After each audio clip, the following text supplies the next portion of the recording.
Hello বন্ধুরা, সবাইকে আমার নতুন একটা রেসিপিতে অনেক অনেক ওয়েলকাম। আশা করছি সবাই খুব ভালো আছো। তো বন্ধুরা দেখো, আজকের আমার এই রেসিপিটা হচ্ছে মুখরোচক টক ঝাল মিষ্টি কুলের আচার।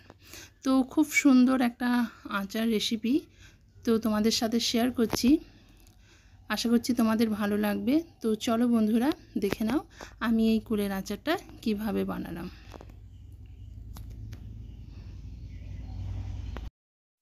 তো দেখো, আমার এখানে প্রায় 500 মতো কুল আছে, আর পুরো কুলটাই আমার বাড়ির গাছের। তো খুব ভালো করে আমি এটাকে শুকিয়ে নিয়েছিলাম, আর এখন খুব ভালো করে ধুয়ে জল ঝরিয়ে নিয়েছি। আর তার সাথে দেখো, কুলের মুখগুলো আমি এইভাবেই ফাটিয়ে নিয়েছি। এইভাবে কুলের মুখগুলো ফাটিয়ে নিলে কুলের মধ্যে যে মিষ্টি বা মশলাটা দেওয়া হবে সেটা খুব সুন্দরভাবে কুলের মধ্যে ঢুকে যাবে, আর তাতে আচারটা খেতে খুব সুন্দর লাগবে। তো এদিকে আমি কড়াই বসিয়ে দিয়েছি, আর কড়াইয়ে একটু সামান্য সর্ষের তেল নিয়েছি, আর তার সাথে ফোড়ন হিসাবে আমি দিচ্ছি 5 ফোড়ন, একটা তেজপাতা আর 2টো শুকনো লঙ্কা। তো এটাকে ভালো করে একটু নাড়াচাড়া করে ভেজে নিচ্ছি।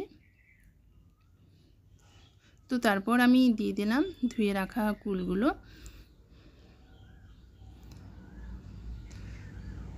তো কুলগুলো এবার আমি খুব ভালো করে নাড়াচাড়া করে নেব, বেশ যতক্ষণ না কুলটা একটু ভাজা ভাজা হয়ে যাচ্ছে।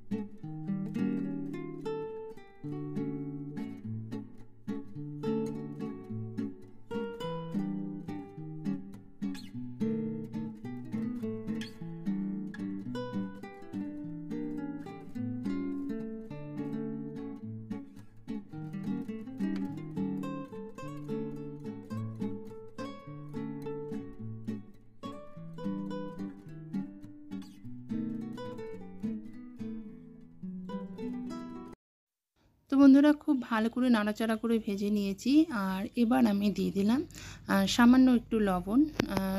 আচারে একটু লবণ দিলে আচারের টেস্টটা ভালো লাগে খেতে, তো সেই কারণে আমি সামান্য একটু লবণ দিয়ে দিলাম।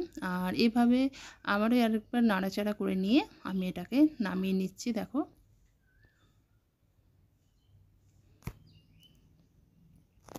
তো আমি কুলটা এভাবে নামিয়ে নিয়েছি একটা গামলার মধ্যে। এবার দেখো, আমি আচারের মধ্যে যে মশলাটা দেব সেটা হচ্ছে বড় চামচে নিয়ে নিয়েছি 5 ফোড়ন। তো 5 ফোড়নের মধ্যে বেশি পরিমাণে আছে মৌরিটা বেশি করে আমি নিয়ে নিয়েছি। আর তার সাথে আছে 1 চামচ জিরে, আর তার সাথে কয়েকটা শুকনো লঙ্কা, একটা তেজপাতা দিচ্ছি, আর দিচ্ছি 1 চামচ সর্ষে। তো এখানে একটা প্যান বসিয়ে নিয়েছি, আর সেখানে প্রথমে শুকনো লঙ্কা আর তেজপাতাটা একটুখানি ভাজা ভাজা করে নেব, আর তারপর বাকি সমস্ত মশলাগুলো দিয়ে খুব ভালো করে ফ্রাই করে নেব, যতক্ষণ না বেশ মশলার মধ্যে খুব সুন্দর একটা গন্ধ উঠেছে ভাজা ভাজা, কিংবা হাত দিয়ে দেখে নেওয়া যায় যে মশলাটা ভালো করে হয়েছে কিনা, সেটা হাত দিয়ে টিপলেও বোঝা যাবে।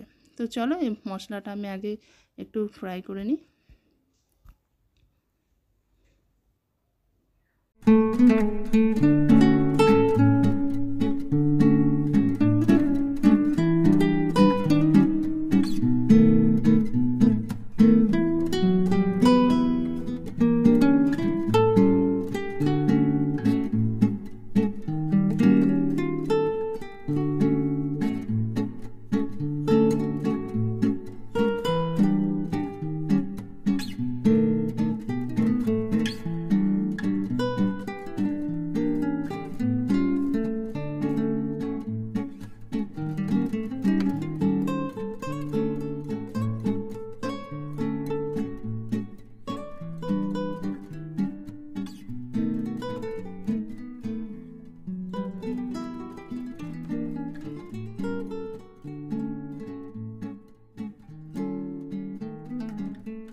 তো মশলাটা ভেজে নেওয়ার পর আমি যে কড়াইটাতে কুল ভেজেছিলাম। তো সেই কড়াইয়ে আমি এখানে দিয়ে দিয়েছি আখের গুড়। তো আখের গুড় আমি এখানে নিয়েছি প্রায় 750 মতো। তো এবার গুড়টাকে আমি এভাবেই গলাতে দেব। তো দেখো গুড়টা বেশ খুব সুন্দর গলে গেছে, একদম পাতলা হয়ে গেছে। তো এই অবস্থায় আমি দিয়ে দেব ভেজে রাখা মশলা, যেটা আমি পেস্ট করে নিয়েছি।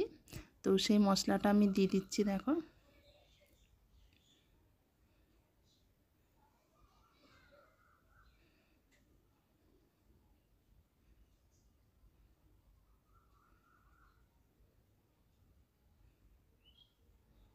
তো এভাবে মশলা আর গুড়ের অপূর্ব একটা গন্ধ বেরোচ্ছে, খুব সুন্দর লাগছে। তো এই অবস্থায় আমি দিয়ে দিলাম ভেজে রাখা কুলগুলো।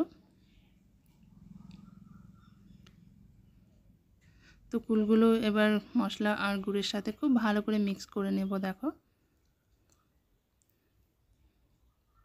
আর যে কুলগুলো মানে পুরোপুরি মুখ ফাটানো নেই, তো সেগুলোকে এইভাবে খুন্তির সাহায্যে একটু টেপে টেপে দেব, যাতে মানে মশলাগুলো বেশ খুব সুন্দরভাবে কুলের মধ্যে ঢুকে যায়। এতে আচারটা খেতে খুব সুন্দর লাগবে।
তো বন্ধুরা কুলের আচারটা একদম রেডি, খুব সুন্দর গন্ধও ছেড়েছে।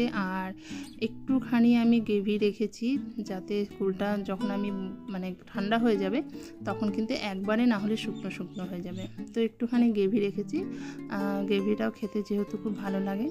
তো আমার পরে একটু মানে বুঝেছিলাম যে একটু ঝাল কম হয়েছে, তো আমি আবারও 6 থেকে 7টা শুকনো লঙ্কা অ্যাড করে দিয়েছিলাম ভেজে। আর টেস্টটা এত সুন্দর হয়েছে, আর টেস্টটা সুন্দর হওয়ার কারণ হচ্ছে কিন্তু সর্ষেটা দেওয়ার জন্য। তো বন্ধুরা তোমরাও ট্রাই করবে আচার এভাবে বানানোর। তো মানে সবাই আচার বানায়, কিন্তু মশলাটাই হচ্ছে মেন। তো যে যেরকম মশলা দেয় তার সেরকম আচারের টেস্ট হয়। তো আমার এই টেস্টটাও অবশ্য তোমরা একবার ট্রাই করবে, দেখবে খুবই সুন্দর কুলের আচারের টেস্ট হয়। তো আশা করছি তোমাদের ভালো লেগেছে আমার আজকের এই আচার রেসিপিটা। তো দেখা হবে তোমাদের সাথে আবারও নতুন একটা কোনো রেসিপিতে। তো ভালো থাকবে বন্ধুরা, সুস্থ থাকবে, টাটা।